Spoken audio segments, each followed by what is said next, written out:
ng gangsta sa edad ko 14 years old. Tinagap ko 30 second na soccer, matay blindfold. Halos sumabog ang shoulder, tiklop ko para folder. Hindi naman soldier pero ang war is not over. Aking burn ay forever, nasa magkabilang daliri. Mga tusok ng karayo, marka ng mananatili. Alam ko mali pero buhay ko dito naging makulay.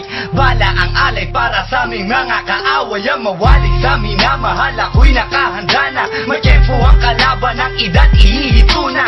Pero teka muna, ito ba'y katotohanan? Mabigat na katanungan, ano ba pinaglalaban? Na dahil ba sagang buhay mo'y sa sakripisyo? Kahit alam mo nga hastong nga kulungan ng nicho. Ang peligro at bata sa buhay namin ay likas. Bawat luwang papasak, bala ang katumba. Gusto mo ba na sumama sa aming mundo na madrama? At may halong lungkot at saya, at may kababala ang pagtubos sa sala ng iba. Ang kaligtasan sa isa't isa inasa. Yan ang buhay ng gangsta. Yan ang buhay ng gangsta. Buhay ng gangsta. Lagi na lang umiinit ang aking ulo, o para bang gustong pasukin ang lahat ng gulo.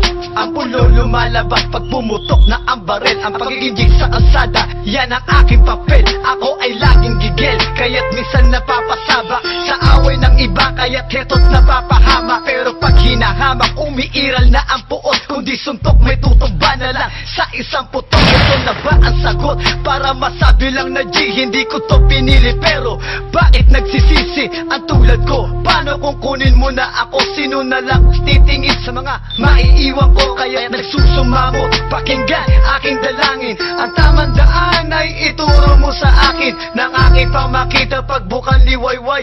Darating din ang oras, kamay ko nang kumakaway. Gusto mo ba na sumama sa aming mundo na madrama? At may halong lungkot at saya, at may kababala ang pagtubos sa sala ng iba. Ang kaligtasan sa isa't isa inasa. Yan ang buhay ng gangsta. Yan ang buhay ng gangsta.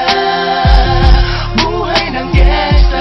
Mula noong 1998, buhay ko dito na ginugol. 12 anyos ang naro sa mga lesbo magpahabol. Naging kakaiba ang pananaw sa kaidaran. Pinangarap na lahat ng gang ay mapang-ibabawan. Habang di na alintana ang mga tao'y lumipas. Tumandang walang tinapos, tila nagsayang ng oras. May mga tropang nangulungan at ibang di na lumutang. May mga nagbuwis ng buhay at naging pambayad utang. Ngunit tinuloy ko pa rin ang laban hanggang makilala ang pangalang OG Sacred, parang mayor ng Manila. Hinawakan ng korkwera, permanent at tubo. Tunay na ninong ng Velasquez at Rojas sa tundo. Na ipagsabayan sa mga hamon, humantong man sa patayan. At walang tigil na putukan ng gante pag nalagasan. Ngunit isang katanungan ang naglalaro sa isip ko. Ito ba ang buhay na dapat manahin ng panganay ko? Gusto mo ba na sumama sa aming mundo na